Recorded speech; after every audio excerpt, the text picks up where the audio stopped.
Hello hello friends, welcome to my channel learning by net में आपका स्वागत है। तो आज हम करेंगे आदिकाल के कुछ महत्वपूर्ण प्रश्न। तो अब हम शुरू करते हैं आदिकाल के कुछ महत्वपूर्ण प्रश्न। तो हिंदी साहित्य की दीर्घकालीन गाथाओं को सूत्रबद्ध रूप से स्पष्ट करने का सर्वप्रथम प्रयास किसने किया? तो किसने किया सर्वप्रथम प्रयास हिंदी साहित्य की दीर्घकालीन गाथाओं को सूत्रबद्ध रूप से स्पष्ट करने का सर्वप्रथम प्रयास गासा द तासी ने किया। तो गासा द तासी के ग्रंथ का नाम क्या है? तो गासा द तासी के ग्रंथ का नाम इस्तवार द ला लिटरेच्यूर हिंदुई ए हिंदुस्तानी है। तो इस्तवार द ला लिटरेच्यूर हिंदुई ए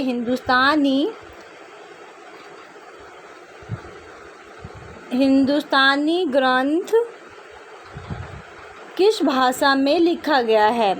तो इतवार द ला लिटरेच्यूर हिंदुई ए हिंदुस्तानी ग्रंथ फ्रेंच भाषा में लिखा गया है।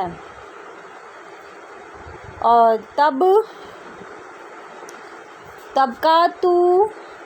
तुशअरा के लेखक हैं मौलवी करीमुद्दीन। कौन है भाई? मौलवी करीमुद्दीन हैं।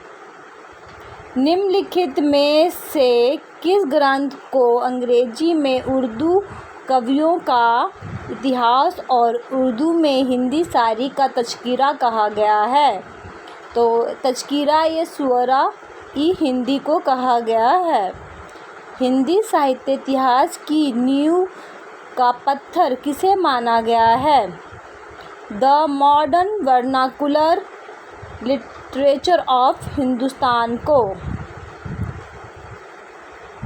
हिंदी साहित्य का प्रथम इतिहास ग्रंथ माना जाता है, किसको माना जाता है? The modern vernacular literature of Hindustan को, जो किसने लिखी है? ग्रियर्सन ने लिखी है। हिंदी कवियों का प्रथम वृत्त संग्रहकार कौन है? हिंदी कवियों का प्रथम वृत्त संग्रहकार कौन है? शिव सिंह सेंगर। हिंदी साहित्य इतिहास लेखन में सबसे पहले काल विभाजन, प्रवृत्ति निरूपण और मूल्यांकन किसने किया? डॉक्टर ग्रियर्सन ने। तो आगे हम अब 10वां प्रश्न करते हैं। एशियाटिक सोसाइटी ऑफ बंगाल की पत्रिका के विशेषांक सन 1888 में किस ग्रंथ का प्रकाशन हुआ था? किसका हुआ था? डॉक्टर ग्रियर्सन कृत modern vernacular literature of Hindustan का। The modern vernacular literature of Hindustan को हिंदी का प्रथम साहित्य इतिहास ग्रंथ किसने माना? तो किसने माना था? डॉक्टर किशोरी लाल गुप्त ने। समझ में आए दोस्तों आपको? अब हम 12वें प्रश्न पे हैं। हिंदी साहित्य के इतिहास का प्रस्थान बिंदु किसे कहा गया है? तो प्रस्थान बिंदु कहा गया है हिंदी साहित्य के इतिहास का शिव सिंह सरोज को। डॉक्टर ग्रियर्सन ने अपने इतिहास ग्रंथ लेखन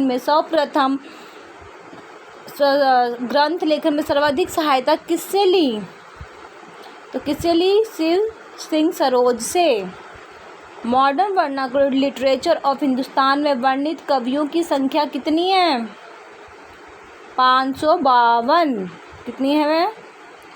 हिंदी के विद्यावादी साहित्य इतिहास के आदम प्रवर्तक शुक्ल जी नहीं प्रस्तुत ग्रियर्सन है। यह कथन किसका है?